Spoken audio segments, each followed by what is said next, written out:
Momento de tiempos violentos. Tiempos violentos. Tiempos violentos para y queremos saber... de... Sí, No, ¿para hablar de qué?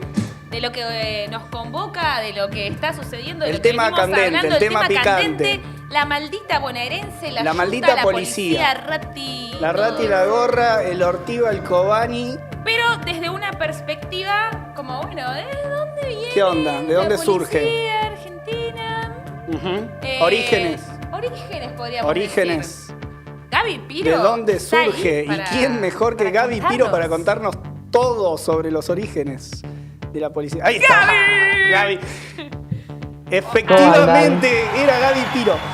Gaby Piro, bien, te vemos perfecto, te escuchamos perfecto. Tenemos un meme que te ha tapado la cara, pero ya volviste. Yo quiero No. quiero un Bob Esponja, de esos que caminaban por ahí. Gaby quiere un poco.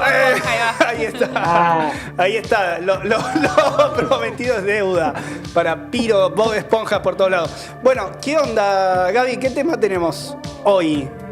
Bueno, hoy vamos a comentar un poco la nefasta historia de la policía argentina.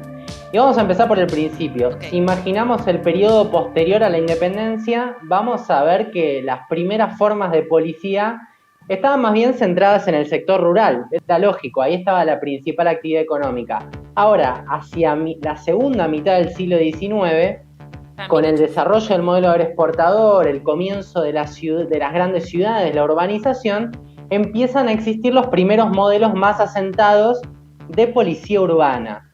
¿Por qué? Bueno, porque había como un temor a cierto desorden social que iba a provocar ¿quién? Un nuevo actor social que estaba también emergiendo en ese periodo, que era la clase trabajadora. Ya desde este momento entonces la policía empieza a estar muy ligada a las definiciones políticas del Estado sobre quién es el enemigo a combatir o el desorden al que cuidar. En 1906 hay un primer indicio muy importante. Se crea la sección de orden social dentro de la policía. ¿Qué objetivo tenía esta sección?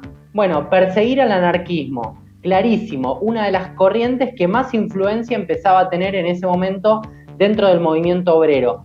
Con la llegada del radicalismo al poder y por ende de la democracia, el inicio de la democracia, esta sección dentro de la policía no se desmantela, al contrario, sigue funcionando, aumenta el caudal de intervenciones y espionaje dentro de los sindicatos, de persecución a los activistas políticos. Y hay un dato interesante, en 1917, el año de la Revolución Rusa, ¿qué pasa? En Argentina se monta una red de espionaje formada por varios países extranjeros, Francia, Italia, Estados Unidos, Gran Bretaña, que tenía el objetivo de evitar el avance del bolchevismo dentro de Argentina. Tenía un poco de miedo la clase dominante en ese momento, la revolución, y pusieron una red de espionaje para que no se forme un soviet en Buenos Aires.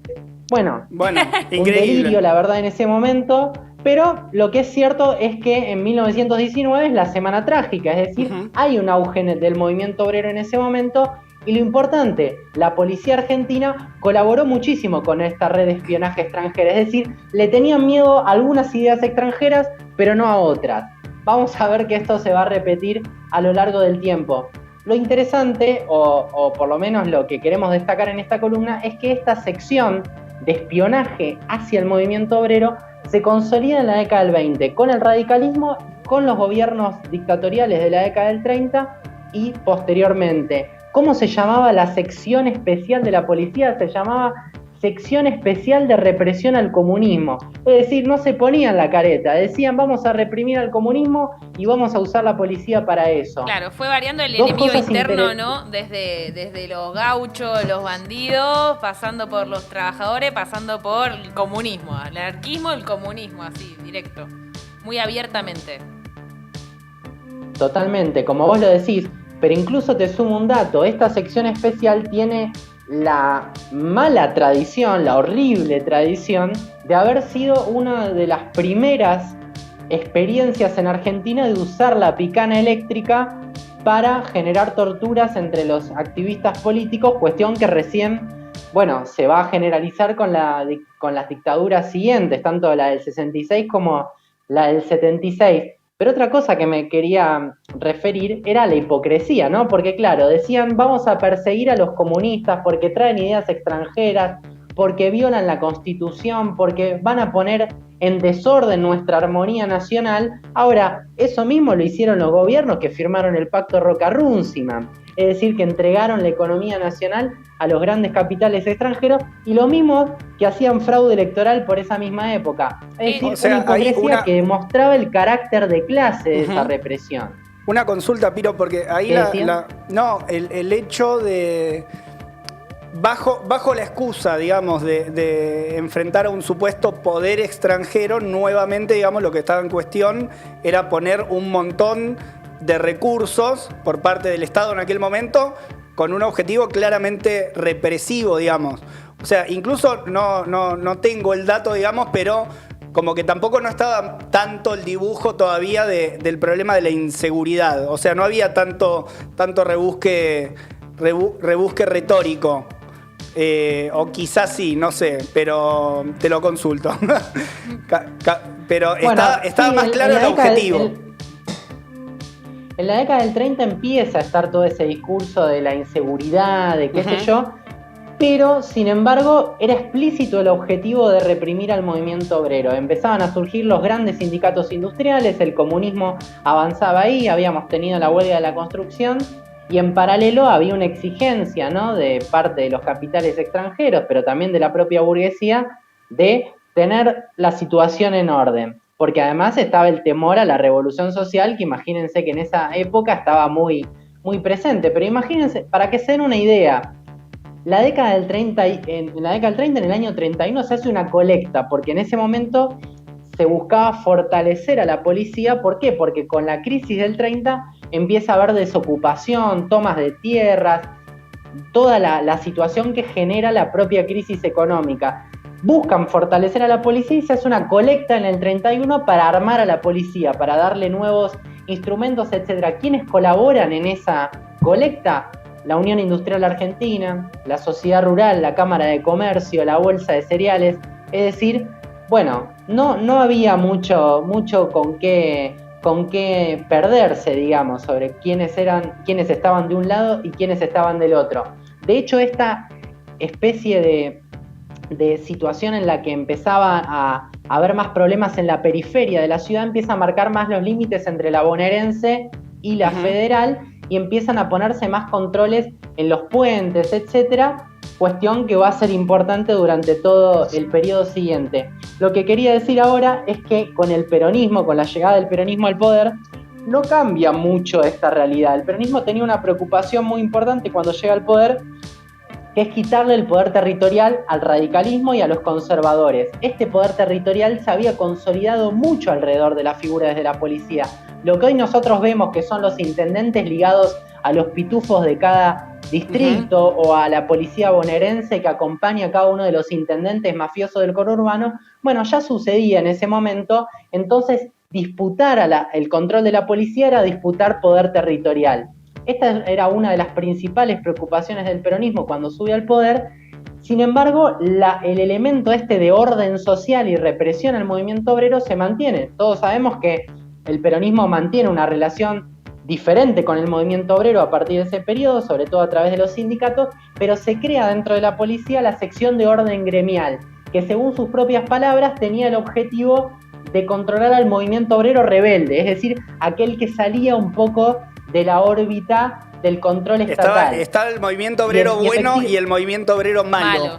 Como el meme que hace. Claro, bueno, como ahora, digamos, ¿no? No es lo mismo cuando la CGT hace un paro que cuando hace un paro una comisión interna combativa. Total. o cuando cortan la ruta los trabajadores de una fábrica, incluso contra la burocracia. Bueno, la cuestión es que el peronismo fomenta esta política y además en el año 53 establece una normativa bastante nefasta, que es la idea del fuero interno. ¿Qué significaba esto? Que la policía se autojuzgaba. Es decir, que si cometía un abuso policial no iban a la justicia, se autojuzgaba. Bueno, esto se mantuvo a lo largo del tiempo.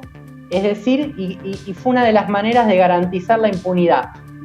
Adelantémonos un poquito, vayamos a la década del 60 y veamos a un personaje en particular que es muy representativo de esta etapa. Alberto Villar, un genocida, un militar, un policía encargado específicamente de la represión del movimiento obrero. Villar se graduó en la Escuela de Policía Coronel Falcón.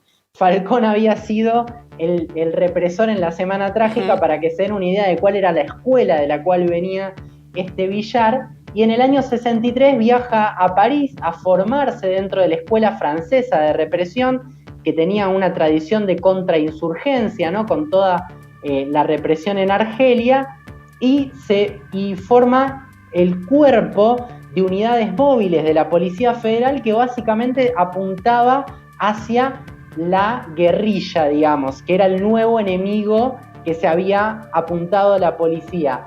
En la capital federal, en Córdoba, en Tucumán, lugares donde nuevamente va a haber fuertes represiones, como el Viborazo en el 71, que lo encontramos ahí a Villar de punta de lanza de esa represión, y también lo encontramos en el velatorio de los asesinados en Trelew, de la juventud asesinada en Trelew, irrumpiendo en esa situación. Es decir, un hombre dedicado a la persecución a los activistas políticos. Pero ¿qué es lo interesante de la figura de Villar? Que va a ser uno de los articuladores con ese grupo que había creado de la AAA. En enero del 74 lo convoca el Poder Ejecutivo. Él había renunciado a la policía con la asunción de Cámpora, pero en el 74 lo convoca López Rega, que era en ese momento el ministro de Bienestar, con el visto bueno de Perón. Perón firma en la reincorporación de Villar y lo nombran primer subjefe y luego jefe de la policía, y luego además es ascendido a comisario general. Una época en donde la AAA empieza a secuestrar, empieza a recorrer con los Falcon las fábricas, y es el precedente más inmediato que tuvo la policía y el ejército previo al golpe del 76. Lo que queda de acá, Piro, digamos, en un sentido, digamos, la presencia de la policía como instrumento fundamental también, porque en general cuando hablamos del problema del genocidio, en general los militares, digamos, jugaron un rol central, pero en la preparación y en los momentos anteriores y toda esta estructura policial que sentó una base muy importante, y el hecho de que incluso en la conformación de las 3A, o sea, ahí también hubo una relación muy cercana entre lo que charlábamos antes, digamos, el sector del movimiento obrero bien visto, digamos, la burocracia sindical, y la policía en el armado de todas las 3A. No, pero lo otro que te queríamos consultar es qué onda, cómo fue esa continuidad, digamos, entre dictadura, los momentos previos a la dictadura y la apertura democrática, digamos, ¿no? Para ir llegando a la época actual.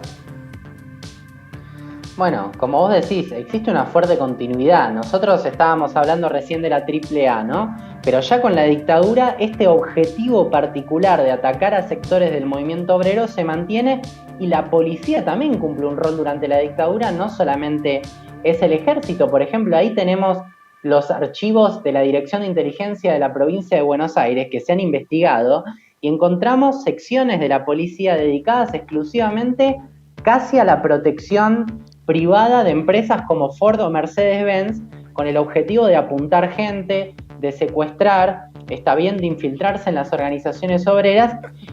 Y lo que tenemos que decir, la verdad, es que con el regreso a la democracia hay alguna serie de datos que nos hacen pensar que la estructura represiva que se montó durante toda esta historia que estuvimos narrando no se desarmó. ¿Por qué? Porque en el año 2006 todavía contamos con 9.000 efectivos de la bonaerense que cumplieron tareas durante la dictadura. El año pasado, no más, en 2019, se denunció que había 282 miembros de la policía de la ciudad que venían desde la época de la dictadura. Altos mandos de las Fuerzas Armadas fueron parte del genocidio. Y además, por otra parte, lo que mantenemos es la estructura de impunidad, ¿no? O sea, en esa escuela en la que se formaron los camps, los echecolás, nos permite entender por qué en democracias hubo desaparecidos y hay todavía casos de desaparición forzada. Por ejemplo, ¿no? Tuvimos el caso de Julio López mientras testimoniaba contra los genocidas. Tuvimos en el 2002 la bonaerense con Costec y Santillán. Después tuvimos el caso de Luciano Arruga, ¿no?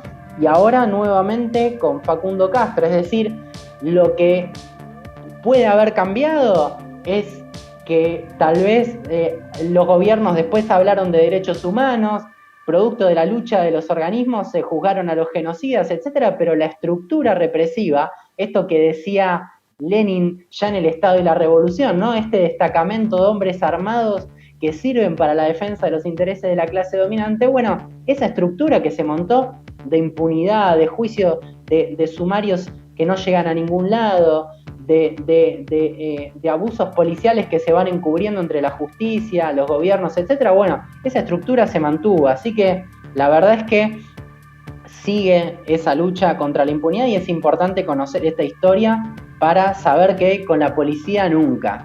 Ahí va, porque nacieron así con el corazón Ortiga, como dijimos al principio. Nacieron así. Nacieron así.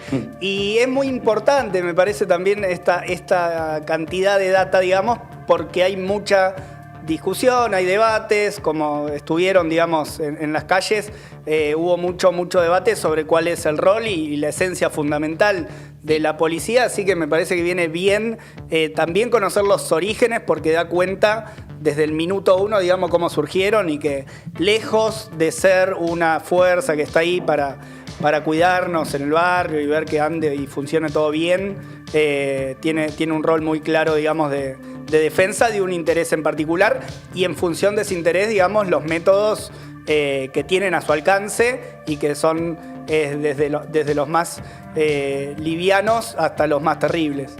Sí, y para los que quieran profundizar, les recomendamos el dossier que sacamos desde la universidad, Ideas desde la Universidad, en el cual escribe el gran Gaby Piro, entre otros estudiantes, donde hay muchas más notas para profundizar acerca de la sindicalización o no de la policía, acerca de sus orígenes y su relación con el Estado. Así que también pueden leerlo Lenin. Y también pueden ir a el dossier de Ideas de la Universidad en La Izquierda Diario para saber más. Y nos despedimos con un temón, Piro. Ahí, te saludamos. ¿Nos vamos con flema? Nos vamos con flema y nos vemos en 15 días. Chau, Piro. Chau, Piro, gracias. Nos vemos. Chau, nos vemos.